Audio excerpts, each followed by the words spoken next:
ഒരു നിമിഷത്തെ ക്ഷമ ഒട്ടേറെ നിമിഷങ്ങളുടെ ശാന്തിയാണ്. ക്ഷമ ക്ഷമിച്ചവർക്കും ക്ഷമിക്കപ്പെട്ടവർക്കും സമാധാനം നൽകുന്നു. നമ്മുടെ ജീവിതത്തിൽ സന്തോഷം ആഗ്രഹിക്കുന്നു എങ്കിൽ ആദ്യം നമ്മുടെ മനസ്സ് ശാന്തമായിരിക്കണം. മനസ്സിൻ്റെ സ്ഥിരത ശക്തമാകുന്നത് ബാഹ്യമായ ശക്തികളിലൂടെയല്ല, മറിച്ച് ആത്മജ്ഞാനത്തിൽ കൂടിയാണ്.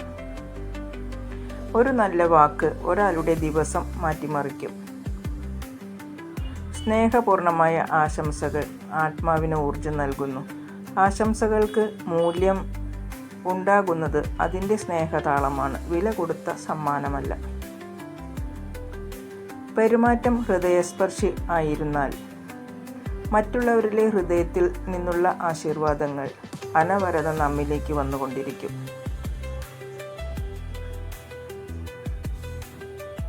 സ്വന്തം കുറവുകൾ തിരിച്ചറിയുന്നത് ജീവിതത്തിലെ ഒരു വലിയ നേട്ടമാണ്. മറ്റുള്ളവരുടെ ചെറിയ തെറ്റുകൾക്ക് അവരെ ഒഴിവാക്കിയാൽ നിങ്ങളെപ്പോഴും ഒറ്റപ്പെടും. അതിനാൽ കുറച്ച് വിധിക്കുക, കൂടുതൽ സ്നേഹിക്കുക. സ്വയം പൂർണ്ണത കൈവരിക്കുമ്പോൾ മാത്രം മറ്റുള്ളവരെ ജഡ്ജ് ചെയ്യുക.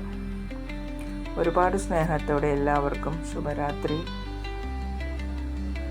Good night.